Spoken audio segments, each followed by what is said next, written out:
Trying to get a thumbnail. So in The Righteous Mind, Jonathan Haidt draws some very fascinating conclusions about the righteous mind and what that entails. In chapter 6 in particular, he takes an opportunity to discuss two individuals, Jerry Bentham and Immanuel Kant. You might have heard of them, you might have not, but the fascinating thing is how he categorizes them in order to further his argument, talking about moral psychology in the larger context of why people are divided by politics and religion. Good people. So doesn't say they're bad people, but he kind of says they're bad people. So let's just read and let's analyze this together. Chapter 6.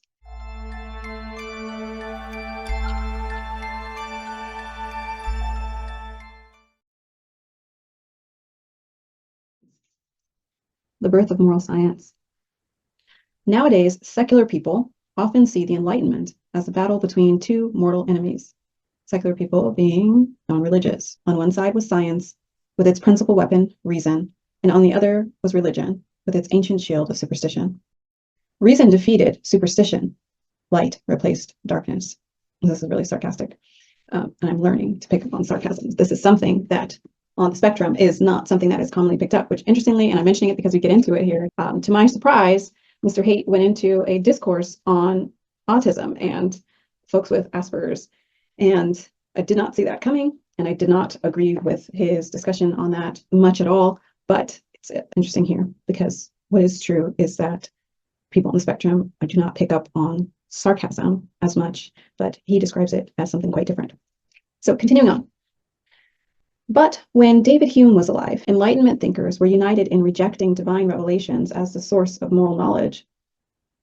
Divine revelations. But they were divided as to whether morality transcended human nature. That is, it emerged from the very nature of rationality and could therefore be deduced by reasoning, as Plato believed, or whether morality was a part of human nature, like language or taste, which had to be studied by observation.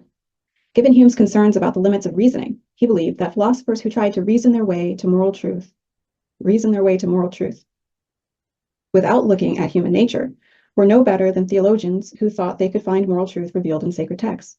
Both were transcendentalists. It's true. Philosophers who look at reason and not at the unseen are not getting the full equation, just as theologians who look only at sacred texts and don't want to acknowledge science or reason are missing important information as well. These things need each other and they're not mutually exclusive. Hume's work on morality was the quintessential Enlightenment project, an exploration of an area previously owned by religion, using the methods and attitudes of the new natural sciences.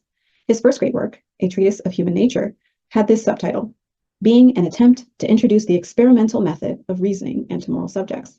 I'm all for that. I love making experiment of these principles, these notions, these theories, and applying them to conflicting camps. Test it. Don't be afraid to test it. Hume believed that, quote, moral science, end quote, had to begin with careful inquiry into what humans are really like. And when he examined human nature in history and political affairs and among his fellow philosophers, he saw that sentiment, or intuition, is the driving force of our moral lives, whereas reasoning is biased and impotent, fit primarily to be a servant of the passions.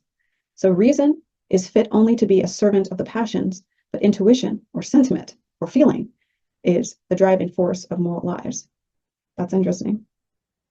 He also saw a diversity of virtues, and he rejected attempts by some of his contemporaries to reduce all of morality to a single virtue, such as kindness, or to do away with virtues and replace them with a few moral laws.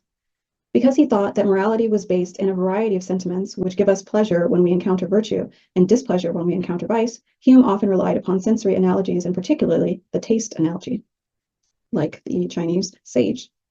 Morality, he said, is nothing in the abstract nature of things, but is entirely relative to the sentiment or mental taste of each particular being. In the same manner as the distinctions of sweet and bitter, hot and cold, arise from the particular feeling of each sense or organ, moral perceptions, therefore, ought not to be classed with the operations of the understanding, but with the tastes or sentiments. Moral judgment, back to Jonathan Haidt, is a kind of perception, and moral science should begin with a careful study of the moral taste receptors. You can't possibly deduce a list of 5 taste receptors by pure reasoning, nor should you search for it in scripture. There's nothing transcendental about them. You've got to examine tongues. Interesting. So you have to examine each person's tastes.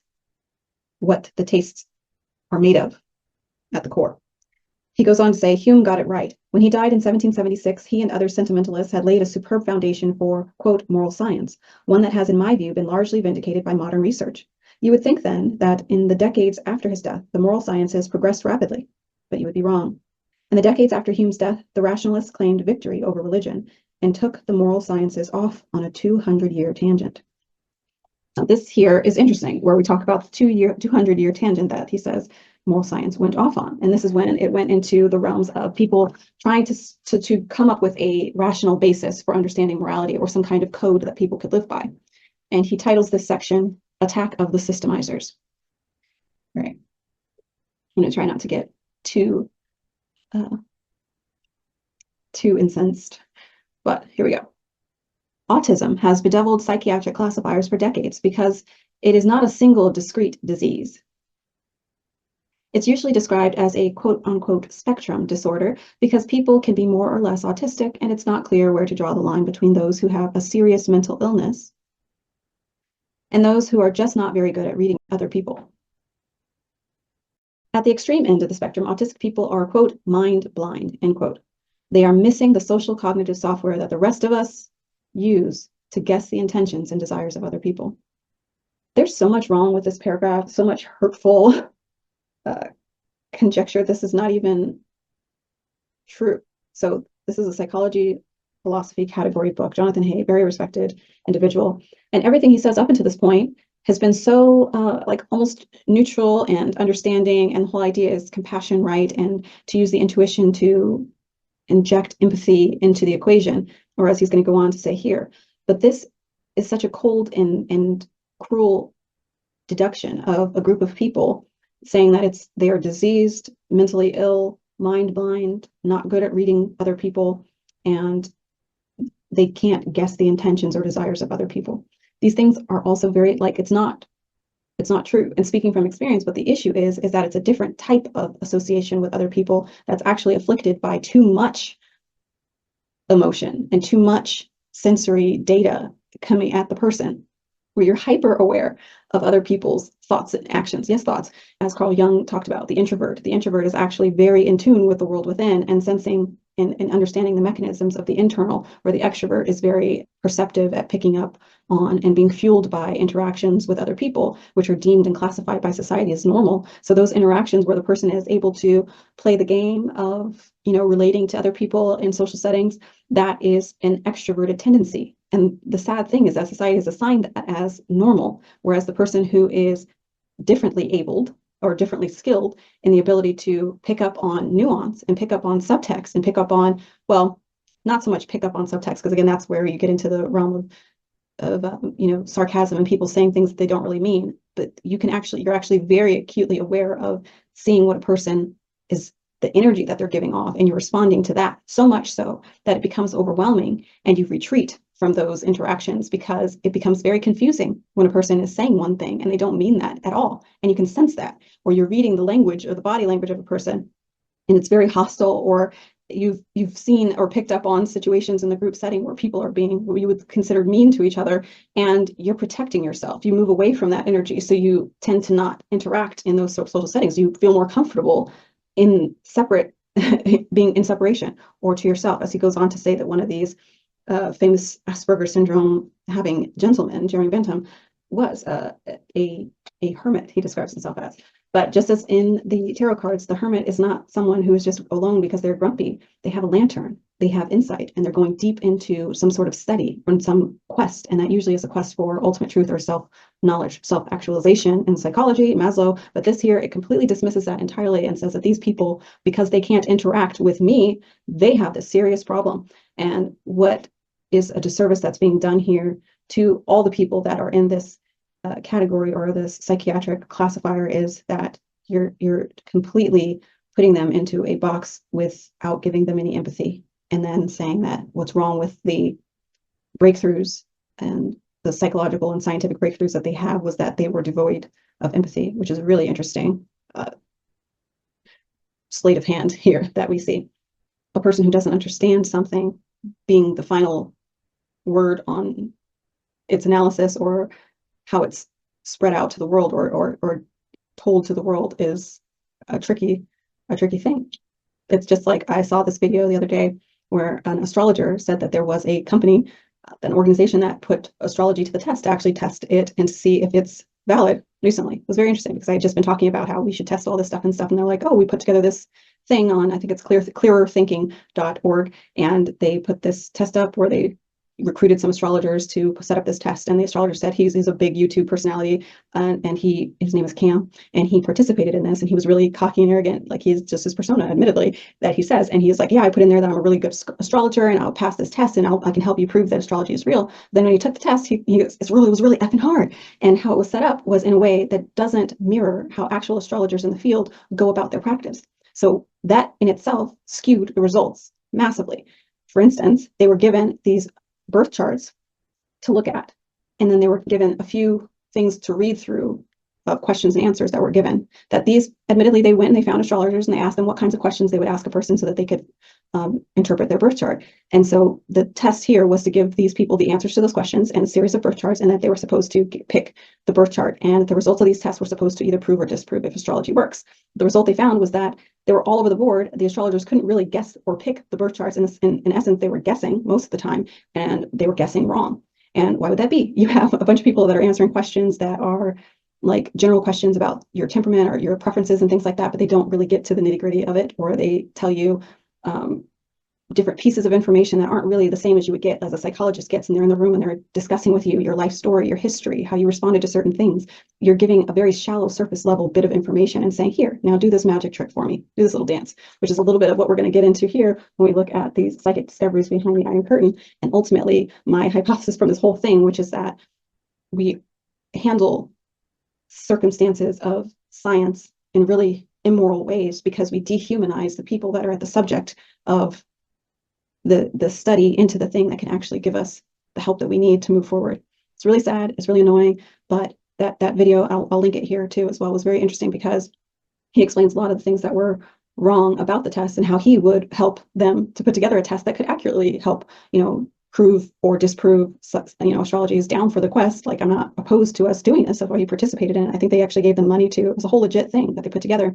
And it's just like, back in the day when, and the other thing that they were doing with the birth charts that they were showing were basically showing people that were very similar with their charts. Like if they have the same moon and rising sign or the same sun sign and moon sign, and they only change one slight thing, or the birth dates were just slightly off, of course that's going to skew that. How are you supposed to guess a needle in a haystack in that way? The data that they were given to do the thing that they do not only didn't mirror how they actually go about their practice in the real world, and it's not actually how astrology works. You don't get pieces of information and then guess at people's birth charts. It's not about that at all. And the work of even further esoteric psychology, where it would be actually getting to help a person to better understand themselves so that they can go into and go about their daily lives in a more self-aware state and less scared and lost and helpless, or feeling dissatisfied because they don't know what they're meant to do or what they can do to fit in or to add value to a society.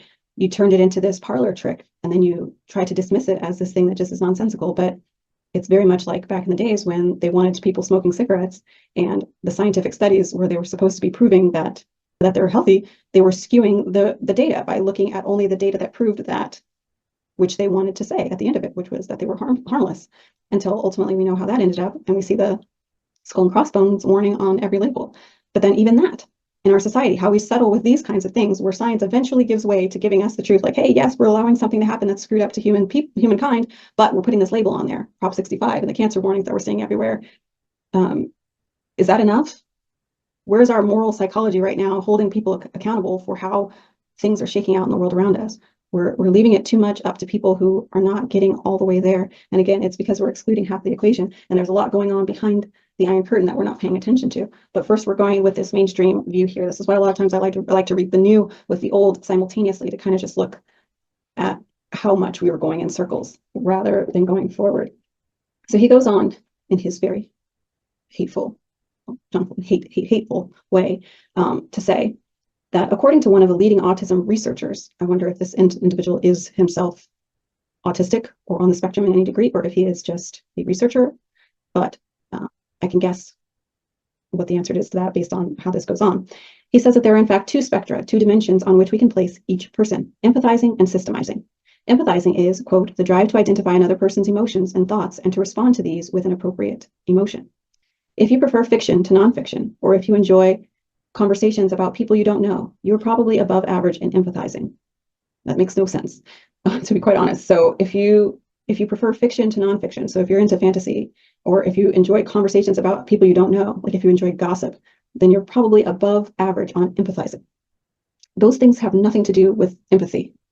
They just have to do with a feeling of a feeling of appreciating whimsy, as a comparison of he's saying to liking nonfiction. But that's not what empathy is. Empathy, like he says, is the drive to identify another person's emotions and thoughts and respond to them with appropriate emotion.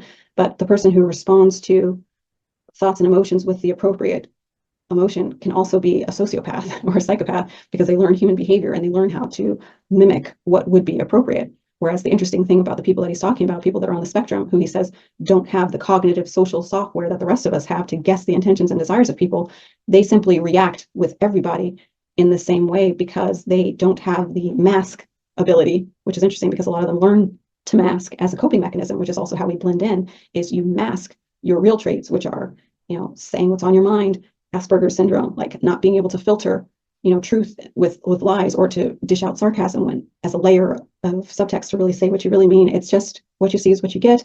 And a lot of studies in another book that I was reading said that autistic people were great for employers because they're going to answer questions and about what's going on in the company very honestly and very bluntly, because they don't have that filter of the norms of how to blend in and do the politics thing, right? So it's very interesting that it's all being categorized in this very negative way and to say that it's non-empathizing. But what it is it's not morphing. It doesn't morph to fit in. What it does is it is what it is, and that isnness is often not accepted and not seen as okay, so it's othered and pushed away as bad and wrong and diseased, disordered, mentally ill, and whatnot. And of course, this is a spectrum, and I can speak only for the high functioning level, which is what he's talking about here. So that's why I have the impetus to actually speak on this, because it is really very, very one-sided in a way that's was very disappointing as I read through this. But it's meant to serve his point here as we'll continue on. So again, he says that, you if you like fiction and you like talking about other people, you don't know that you have empathy. Systemizing, on the other hand, is the drive to analyze the variables in a system, to derive the underlying rules that govern the behavior of the system. If you're good at reading maps and instruction manuals, or if you enjoy figuring out how machines work, you are probably above average on systemizing. If we cross these two traits, we get a two-dimensional space, and each person can be placed at a particular spot in that space. Baron Cohen has shown that autism is what you get when genes and prenatal factors combine to produce a brain that is exceptionally low on empathizing and exceptionally high on systemizing. Autism, including Asperger's syndrome, a subtype of high-functioning autism, is better thought of as a region of personality space, the lower right corner of the lower right quadrant, than a discrete disease. The two leading ethical theories in Western philosophy were founded by men who were as high as could be on systemizing and were rather low on empathizing. So this is how he sets the stage, and here's his the chart that he's talking about, systemizing and empathizing. And he goes on to say, the two gentlemen that have these other two restaurants we were talking about taste, and this is Bentham and the Utilitarian Grill we're talking about here now. Jeremy Bentham was born in England in 1748. He went to Oxford at the age of 12, he went to Oxford at 12 and trained as a lawyer, guys, okay? So then when you look around and you see people that are in their 20s right now, and they can't go to a job interview by themselves, you just really have to just weep. And is society going in the right direction? Really? Is it really? Is it really? I think that's what we need to be focusing on a little bit more than like still demonizing the people that were different and coming up with different ways to look at things. We have done it the other way for a long, long time, and I think it's time to just stop and actually do the experiment. Which in his defense, where he applauds David Hume in his work, I do appreciate that, where he began an attempt to introduce the experimental method of reasoning into moral subjects and analyzing those things. However, I do think that instead of saying it's all about emotions and whatever anybody feels is good should be good, I think that's a little off par as well. So continuing on with Bentham and the Utilitarian Grill. He was born in England in 1748, went to Oxford at the age of 12, trained as a lawyer, and devoted his career to reforming the mess of contradictory and often pointless rules and punishments that had accreted over many centuries to constitute English law. So his double was, we have too many laws and too many restrictions and they don't make sense. So let's make a system for making these laws rather than just creating, all these different things where like we have right now and where I'm at, California, the most highly litigious state in the country. It's understandable. So everything's becoming illegal. If everything becomes illegal, then you basically have to sit in a corner and cover your mouth and hope to get by every day without getting arrested for something or fined for something. That moment when it became illegal to drive without a seatbelt was a very interesting moment as well, because yes, it makes us safer, but then it created a criminal out of you for not making the decision to make yourself safe. It's a very interesting thing. And then it became the cell phones, right? You can't text and drive, all these things. But people still do these things. And the only difference now is we have these laws around them. So the state or, the governing body can actually accrue more wealth and resources based on the decisions that people are making to not be safe. It hasn't stopped the action though. So these are all interesting things. And Mr. Bentham went on a crusade against that in his way back in his time. His most important work was titled Introduction to the Principles of Morals and Legislation. In it, he proposed that a single principle should govern all reforms, all laws, and even all human actions, the principle of utility. This is why Jonathan Haidt calls it the utilitarian grill, which is it's kind of witty, it's funny. I like it. In it, sorry, I said that. So he defines this as the principle which approves or disapproves every action whatsoever according to the tendency which it appears to have to augment or diminish the happiness of the party whose interest is in question. So again, we're basing this on happiness, but in a very systematic way.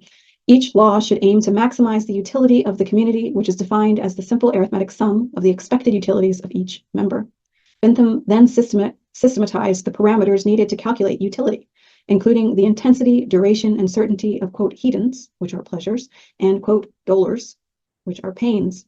He offered an algorithm, the philosophic calculus,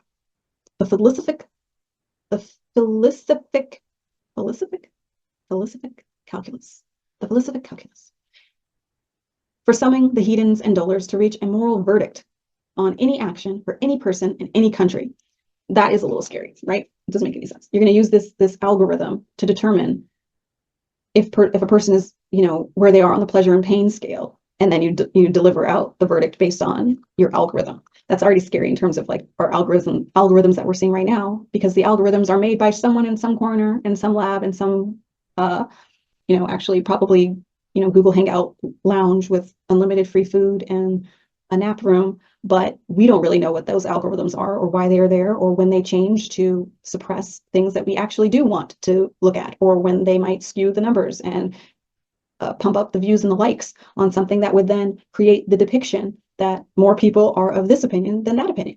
We're not in control of that algorithm, so we can't really trust it. We don't know it. It's being decided by people who are acting under their own moral compasses and codes based on their measure of certainty of hedons and dolors, pleasures and pains. And if they're acting as a private interest where profit is king, that could skew things very radically, which we've seen play out in society. And again, this is why instead of just philosophizing of this and being like, oh yeah, this person said this and this person said that, we need to actually be in conversation about these things as a society. The people need to be in the conversation, because we are the ones that are consuming the products and the services. And the services are now being so intricately intermeshed with our governing bodies and intelligence agencies and things like this. So this is definitely something that is moving quicker than people are grasping. And this is why these books and these conversations are so important. But sad when they don't. They still fail to look behind the Iron Curtain. We're still not getting all the way there.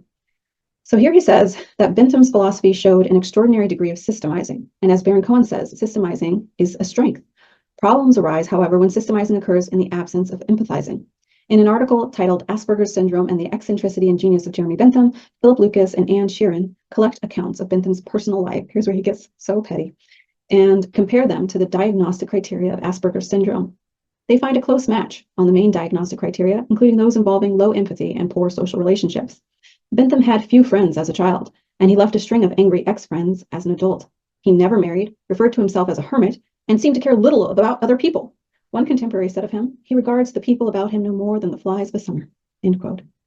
All of that, again, can be explained simply by the the level of actual input that a person gets when they are on the spectrum, and the separating from people because you don't feel safe or you don't feel accepted as a means of not being stood in the middle of a crowd, pointed and mocked at. It makes perfect sense that you have few friends and that you don't go into all kinds of relationships, because you need people to expand their viewpoint, to accept that there is a different kind of person in the world. It's funny how in this day and age we accept all these different kinds of people and kinds of preferences of way of being, but we can't accept the very basic difference of being an introvert versus an extrovert. And I don't mean this, again, in the basic terms, the superficial terms of being a popular person or a reclusive person. This is in the Jungian psychology camp, where he talks about these people being very susceptible to the inner world, and we're actually being around people for an extended amount of time for the introvert drains them. This is actually in the Myers-Briggs philosophy or psychology analysis too, where the Myers-Briggs personality type, so that the person who is the INFJ, for example, the very, very rare personality type,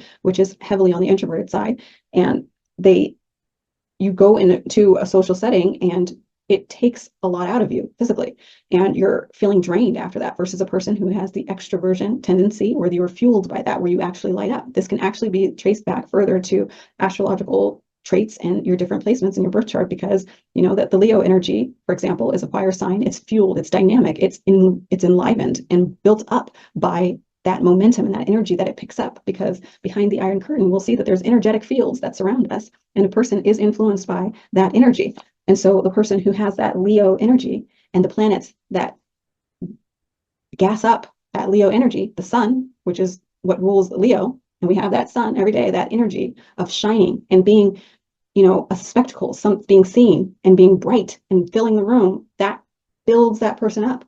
And so they are seen as really sociable, very charismatic, really charming, all of these things that are seen as acceptable. But it doesn't mean that they have more to offer than a person who is not fueled up by that. We just have to learn what their planet is filling them up with and what their specialty is. And I think that we do, again, I say this a million times, that you're doing yourselves a disservice by not trying to understand the unseen and what actually is cooking in that other corner, by just assuming that there's something wrong with this type of person. Because what you're going to find out at the end of the day is there's actually so many more people that are like this than we give credit. But the majority of people are then trying to play as though they are all in Leo energy or whatever it might be. There's others, but they're trying to play into that in order to be accepted. And this again becomes that idea of the world being a stage where many people are wearing masks so that they can put on this show that they are acceptable in the algorithm of society. But really, in at the end of the day, they're not saying what they truly think and feel,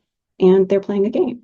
And that's just something that unfortunately people who are on the spectrum don't have the luxury of doing so often. So they end up being offensive because they speak truth to in circumstances where a lot of times it might not be appropriate. But I think maybe people should become more comfortable with hearing the truth.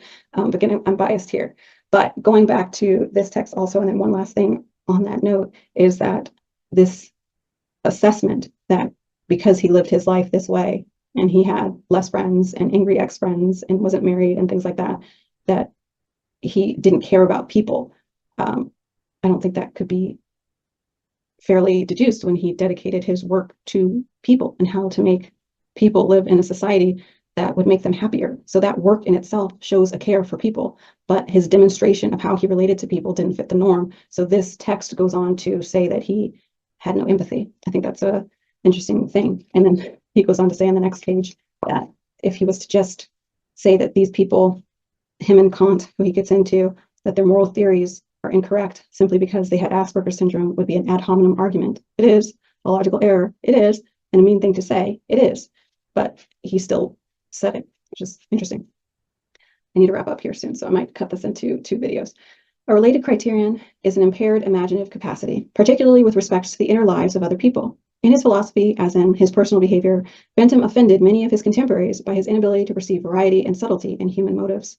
Again, like I said, it's not that he was probably unable to, he just responded to it in a way that wasn't socially accepted, and that was offensive to other people because they weren't used to it. But that could be the same thing that causes a lot of bigotry in certain rooms as well. People don't understand that their latent dislike of certain people is because they've been used to a sheltered form of interaction. So again, if you're in a society that doesn't have any Black people, for instance, and you're used to having just, not that many people, say in an organization, And then you create a policy that says you need to start bringing in a certain number of Black people. And so now all of a sudden you have Black people in the room, and you are now confronted with the way that they speak and interact and share information and opinions. And that could be so affronting to people who've been sheltered away from that, that they might decide that it's, that these people are wrong or bad or don't know how to communicate or work in their way or are not part of the team in that respect, but it's only because they haven't been exposed to it. So it's an unconscious bias or an unconscious form that starts to actually become the building blocks of hatred, because you don't have that exposure. And then when you get a bit of it, you're resentful of it and you push it away and you create other reasons why you don't like it. But it's really that you have not been acclimated, that you had not broadened your scope to allow for the understanding that there are different ways to go about things and different ways that people interact and different ways that people vocalize and express themselves, and that it should be okay. But we have decided that we are the norm and you are not the norm. It could be the opposite as well for a group or an office that is all Black people and they interact with each other in a certain way. Or let's say not even that, let's go to the gender thing. If a group that's all men and how they interact, men are very good at, teasing each other and having jest and then, saying some really mean things that a woman might think, and then being totally fine the next day. And so a woman coming into that environment and that culture where it's very same thing here, Asperger's, very blunt, very direct. A woman might not be comfortable with that. But then she would say, hey, this environment is full of sexist pigs and arrogant, whatever. But it's just simply, we don't have the exposure to all these groups, and we've created these hard and fast norms and this monism of what's socially acceptable, but don't realize that that's been going on. And we're holding people to a standard in our society and our groups and our cultures and our organizations and our teams and all these things. But what we're really doing is practicing exclusion in our different ways, in our many different ways. Let's get back on topic. Well, they go on to further assassinate this poor man's character, saying that John Stuart Mill, a decidedly non-autistic utilitarian, came to despise Bentham. He wrote that Bentham's personality disqualified him as a philosopher because of the, quote, incompleteness of his mind. Oh, that's so harsh. This is the quote. He says, in many of the most natural and strongest feelings of human nature, he had no sympathy. From many of its graver experiences, he was altogether cut off. And the faculty by which one mind understands a mind different from itself and throws itself into the feelings of that other mind was denied him by his deficiency of imagination, end quote. Lucas and Sharon concluded that had Bentham been alive today, quote, it is likely he would have received the diagnosis of Asperger's syndrome, end quote.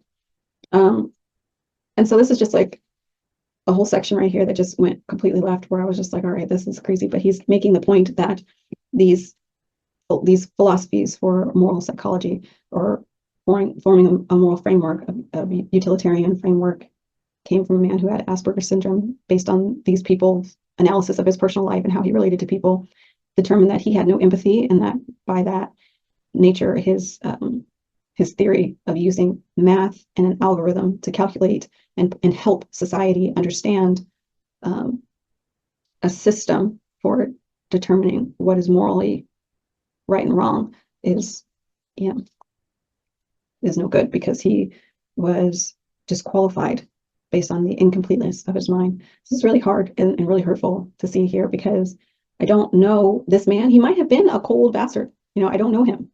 But from what this is saying, it sounds to me more like he was suffering from probably a lot of harsh judgment from others who didn't understand him, and his only recourse was to retreat into himself and not explain it. And yeah, that could have made a lot of angry ex-friends. I've done the same thing. When you feel that what you would have to say would be hurtful to the person, rather than helpful, because you don't want to like what's the point in explaining to someone the reasoning of why you can't be in their company for whatever reason that is, whatever you are going through, if it's going to be more hurtful to them, or if it's going to be non-productive, because your intention isn't to change them. Your intention is to figure out yourself, and you choose that the best way to go about that is to retreat into yourself to figure that out. He referred to himself as a hermit, that you did not care about the person. That's really hard. That's a really hard conclusion that people draw. And again, it says that he has low empathy and poor social relationships, but sometimes that's the gentlest thing that you can do, because you don't know how to fulfill that need of the other person to be what they want you to be. You can only be yourself. And if you start to get to a point where you're constantly affronted in those situations where you're not accepted, you're not respected, you're not understood, you're not going to like force them to do it, and you're not capable of bending into that pretzel anymore. So you have to just kind of like say, go your own way. And this is a really classic example of how we miss the mark by finding ways to debunk people that, you know, I've already said this a million times. We're moving on. Now we're getting into the last section here where we're talking about Kant.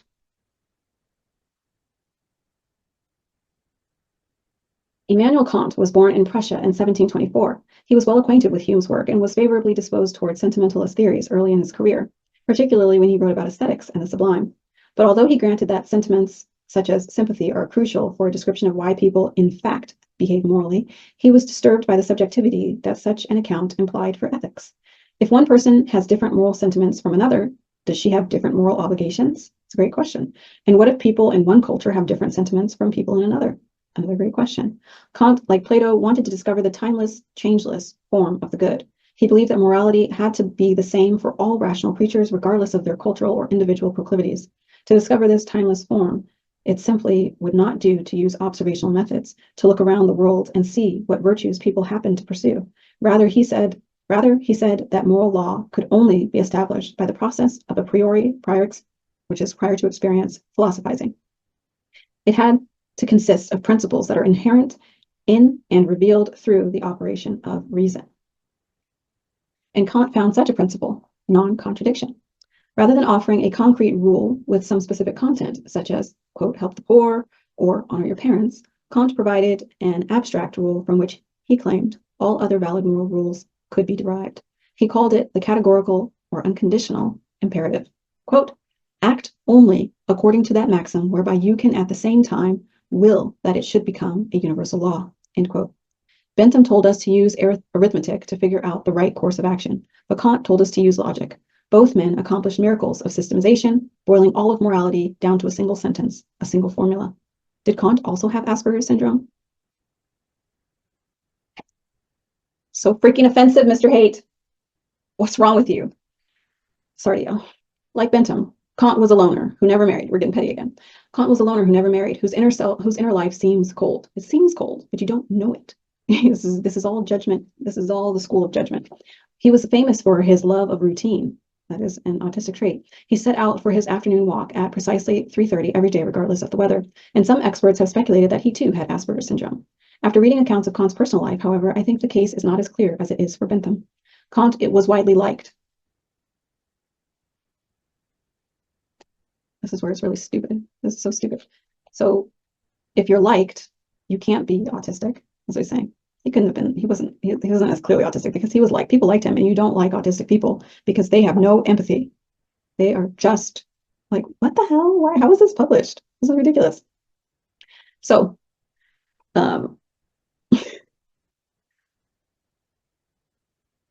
where did I go?